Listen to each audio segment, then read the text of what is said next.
Assalamualaikum warahmatullahi wabarakatuh.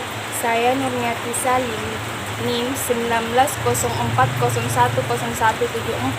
dari kelas EKIS 5F akan menjelaskan tentang yang pertama itu pengantar manajemen proyek, pengantar analisis investasi, peramalan dan perencanaan agregat, pemilihan lokasi, desain produk dan jasa, dan kapasitas produk.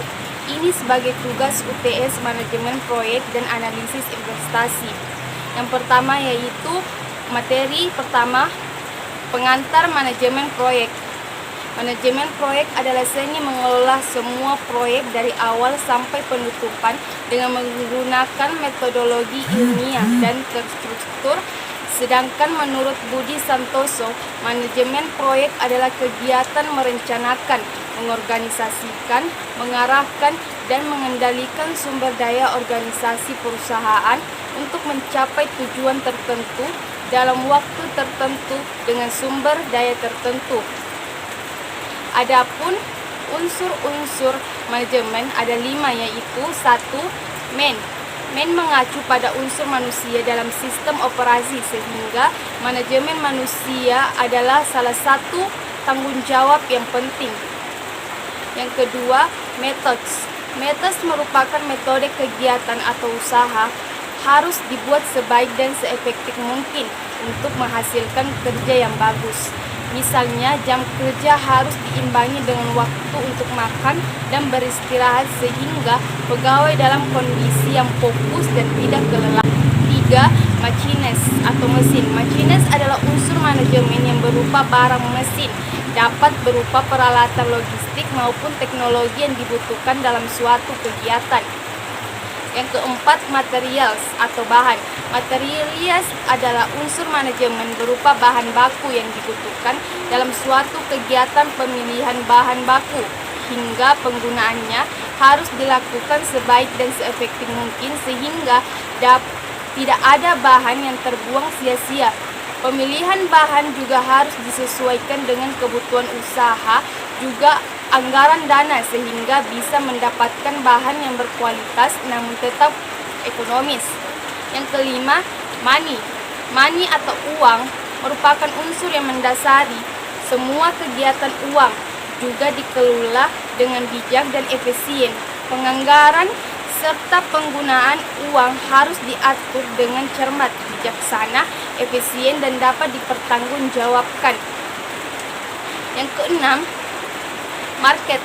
Market atau pasar adalah usaha selanjutnya dari manajemen, terutama untuk bisnis atau usaha. Unsur pasar adalah perencanaan, pengorganisasian, pengendalian, penerapan program kebijakan strategi dan teknik pemasaran untuk menciptakan permintaan akan penawaran produk dan jasa. Segitiga manajemen proyek. Ada 3 dalam segitiga manajemen proyek, yaitu time, cost, dan scope. Time atau waktu. Setiap proyek memiliki batas waktu dalam penyelesaiannya. Ada yang memerlukan waktu panjang, ada juga yang memerlukan waktu pendek. Waktu penyelesaian tugas dalam suatu proyek sangat tergantung pada jumlah orang dan pengalaman serta keterampilan orang tersebut dalam mengerjakan tugas-tugasnya. Yang kedua itu adalah cost atau biaya.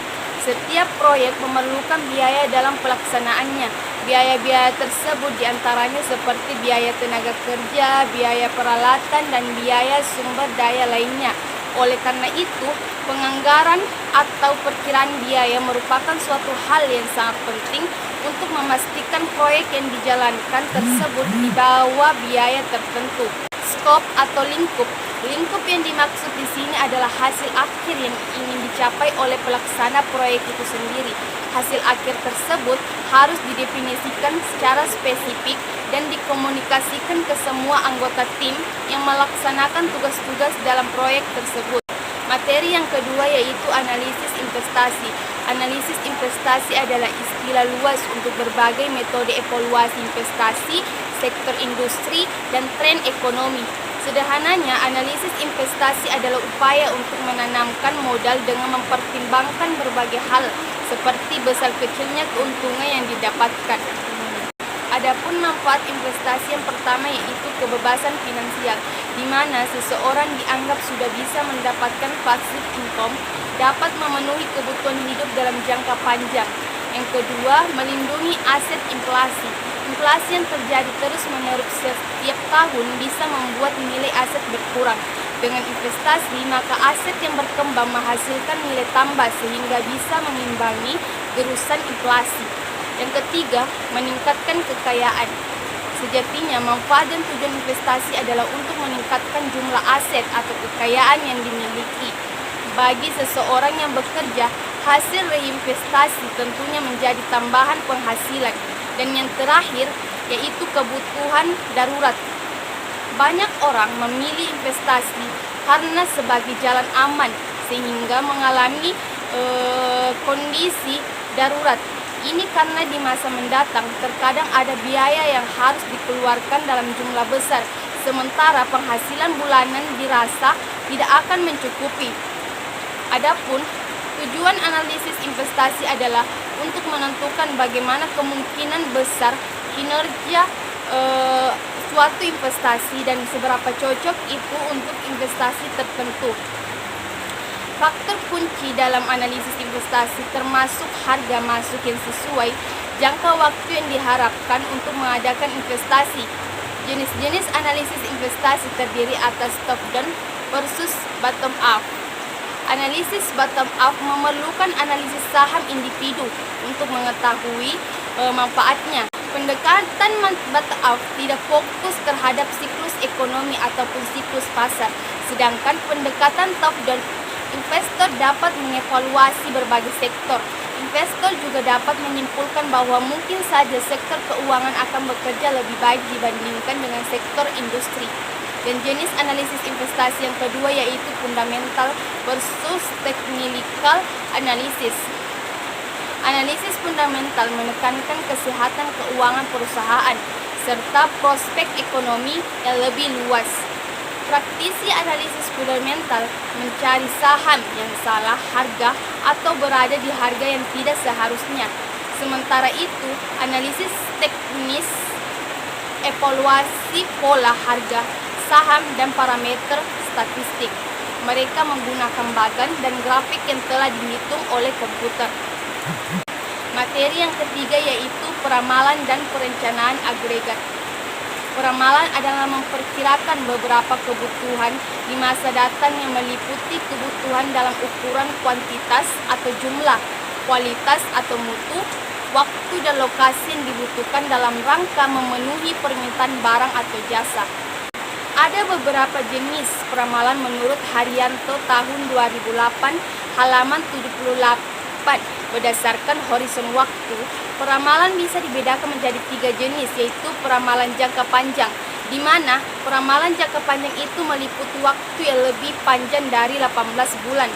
Dan yang kedua adalah peramalan jangka menengah, yaitu yang meliputi waktu antara 3 sampai 18 bulan.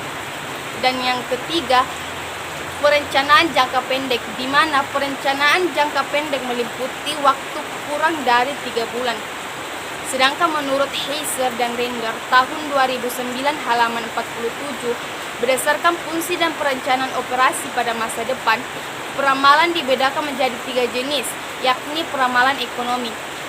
Ini membahas tentang siklus bisnis dengan prediksi tingkat inflasi, tersedianya uang, dana yang diperlukan untuk pembangunan, perumahan, dan indikator perencanaan lainnya. Yang kedua, peramalan teknologi yang memahami tingkat kemajuan teknologi yang bisa meluncurkan produk baru yang menarik, yang memerlukan publik dan peralatan yang baru. Dan yang ketiga, peramalan permintaan, di mana proyeksi permintaan pada produk atau layanan perusahaan. Proyeksi permintaan produk atau layanan suatu perusahaan. Peramalan ini juga bisa disebut dengan peramalan penjualan yang menjadi penggali produksi, kapasitas, dan juga sistem penjadwalan yang menjadi input untuk merencanakan keuangan pemasaran dan sumber daya manusia. Adapun manfaat peramalan yaitu sebagai alat bantu untuk merencanakan merencanakan yang efektif dan efisien untuk menetapkan kebutuhan sumber daya pada masa yang akan datang dan untuk membuat keputusan yang tepat. Adapun langkah-langkah peramalan, secara garis besar terdapat 3 langkah utama dalam melakukan peramalan, yaitu sebagai berikut.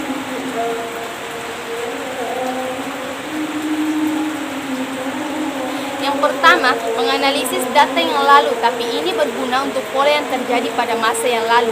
Analisis ini dilakukan dengan cara membuat tabulasi dari data yang lalu sehingga dapat diketahui pola dari data tersebut. Yang kedua, menentukan metode yang dipergunakan. Masing-masing metode akan memberikan hasil peramalan yang berbeda. Metode peramalan yang baik adalah metode yang memberikan hasil ramalan yang tidak jauh berbeda dengan kenyataan yang terjadi atau penyimpangan yang paling kecil. Dan yang ketiga yaitu memproyeksi data yang lalu. Perencanaan agregat adalah penghubung antara perencana harian dan penjadwalan dengan perencanaan jangka panjang. Adapun tujuan dari perencanaan agregat adalah bertujuan untuk meminimumkan biaya dengan melakukan penyesuaian terhadap perencanaan di tingkat produksi, tingkat tenaga kerja, dan tingkat persediaan, serta beberapa variabel lain yang dapat dikendalikan. Adapun karakteristik perencanaan agregat yaitu dapat dinyatakan dalam kelompok produk atau famili. Yang kedua, satuan unit yang tergantung jenis produk. Yang ketiga, satuan unit bisa dikonversikan ke bentuk satuan rupiah. Yang keempat, satuan unit ditetapkan, maka salah satu faktor konversi juga harus ditetapkan. Dan yang kelima, horizon perencanaan yang cukup panjang yaitu 5 tahun. Dalam perencanaan agregat, rencana produksi tidak menguraikan produk, namun menyangkut berapa banyak produk yang akan dihasilkan tanpa mempermasalahkan jenis produk tersebut.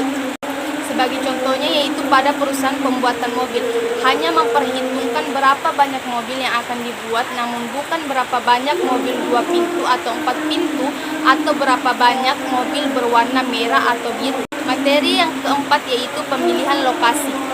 Lokasi adalah tempat suatu usaha atau aktivitas perusahaan beroperasi dan melakukan kegiatan untuk menghasilkan barang, jasa atau tempat konsumen untuk datang berbelanja. Pemilihan dan penentuan lokasi merupakan ilmu penyelidikan tata ruang suatu kegiatan ekonomi.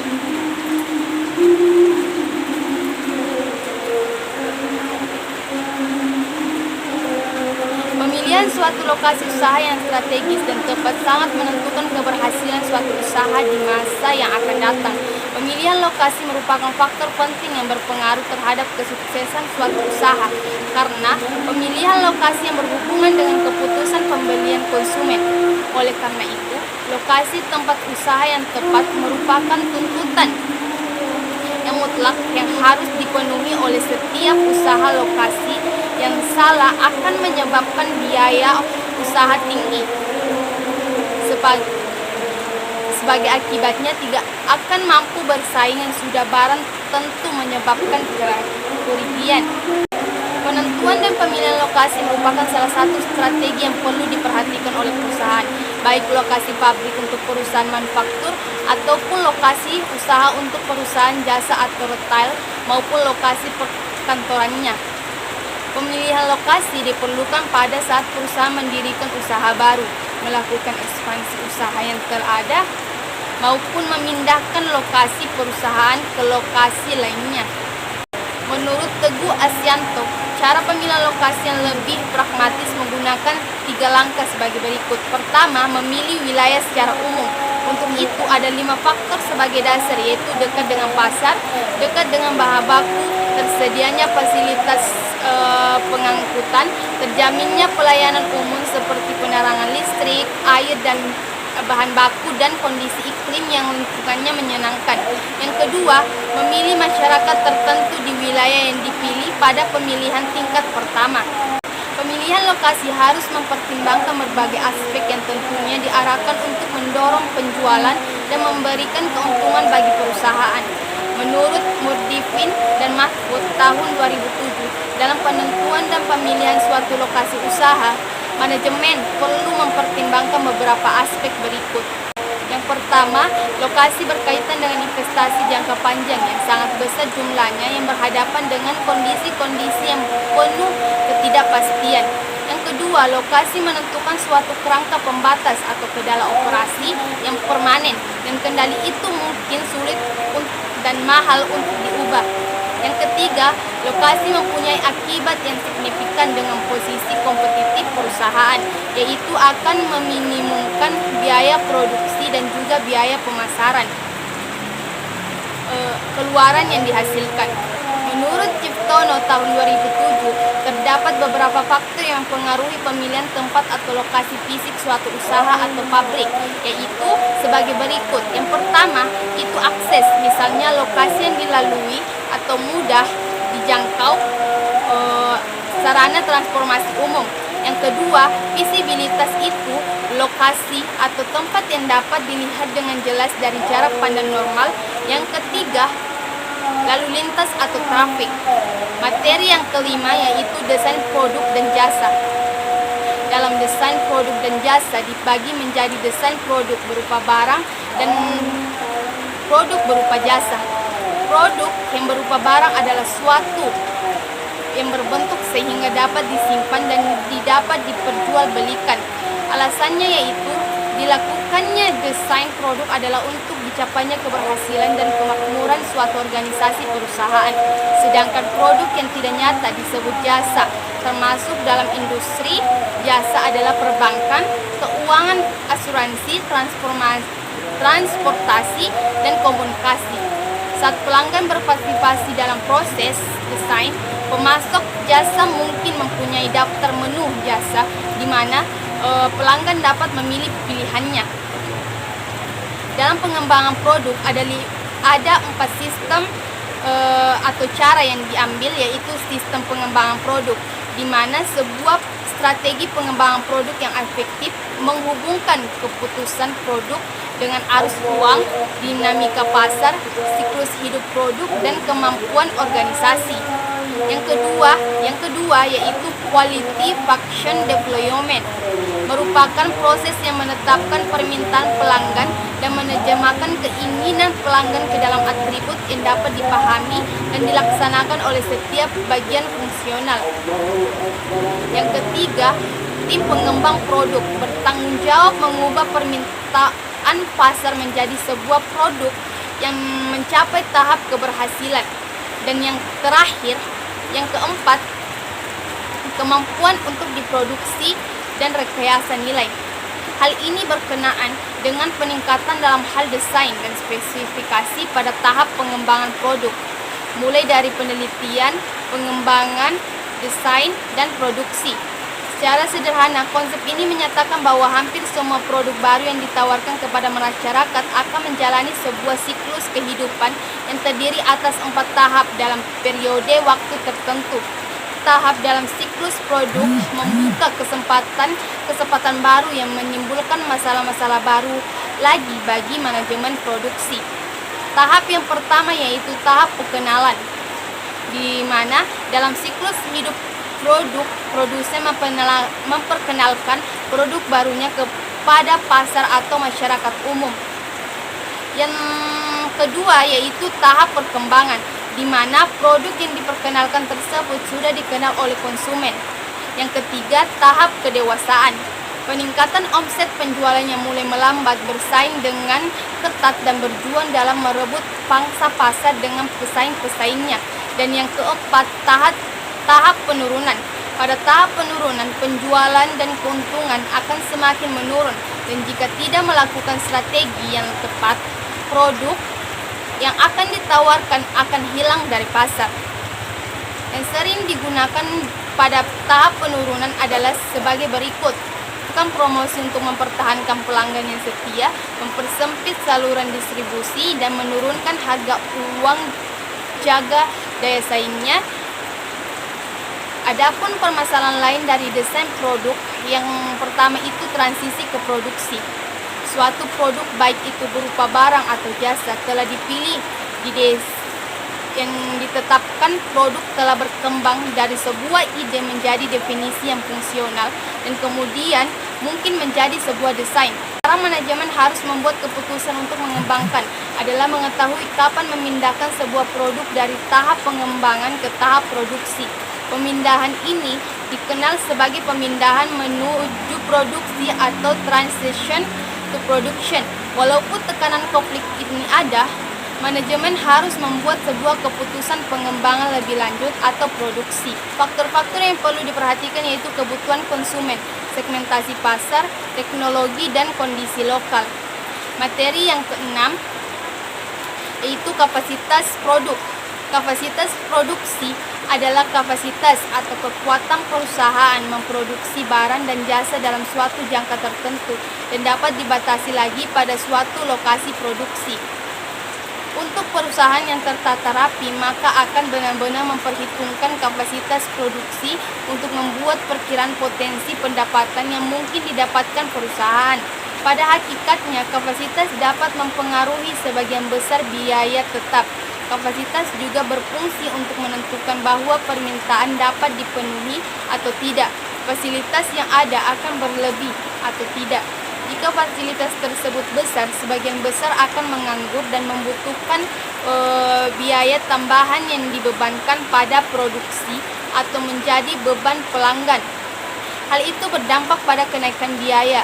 Sebuah keputusan yang diambil oleh seorang manajemen operasi dalam merencanakan kapasitas akan memberikan pengaruh yang berbeda terhadap performa. Menurut Fikrab tahun 2000, pengaruh-pengaruh tersebut antara lain biaya, pendapatan, modal kerja, kualitas, dan kecepatan dalam merespon kebutuhan konsumen. Aspek biaya dipengaruhi oleh keseimbangan antara kapasitas dan permintaan. Tingkat kapasitas yang lebih, permintaan terjadi under utilization atau kapasitas atas kapasitas atau tingkat utilitas kapasitasnya rendah. Hal tersebut akan menghasilkan biaya per unit yang tinggi. Pendapatan juga terkena pengaruh atas keseimbangan kapasitas dengan permintaan, tetapi berkebalikan dari aspek biaya yang telah disebutkan sebelumnya. Jika tingkat kapasitas sama atau lebih tinggi dari permintaan, semua permintaan terpenuhi dan tidak ada pendapatan yang hilang. Model kerja akan dipengaruhi apabila ada keputusan operasi untuk memproduksi persediaan barang jadi. Hal ini berarti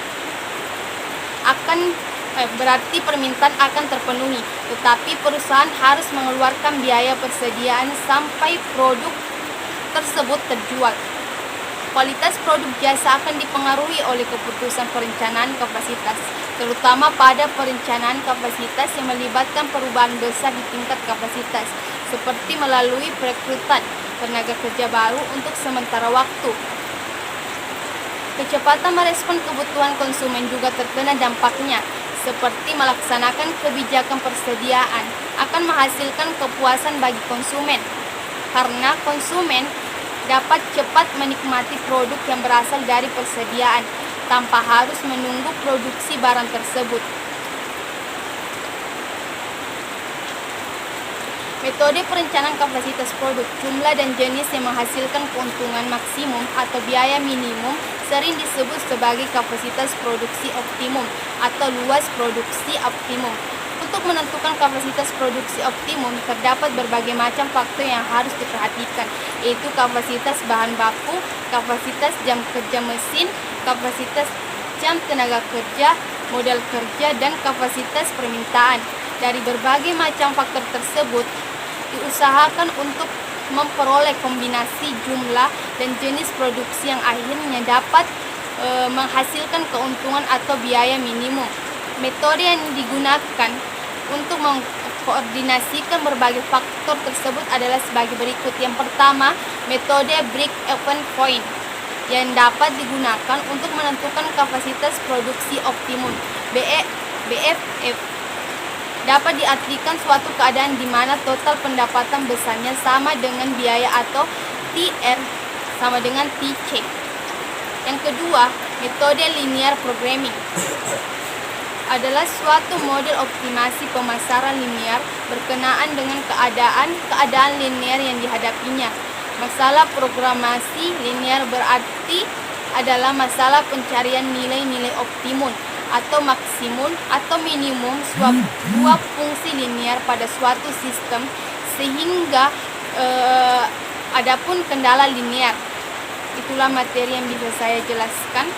Kurang dan lebihnya mohon dimaafkan. Wabillahi taufiq wal hidayah. Wassalamualaikum warahmatullahi wabarakatuh.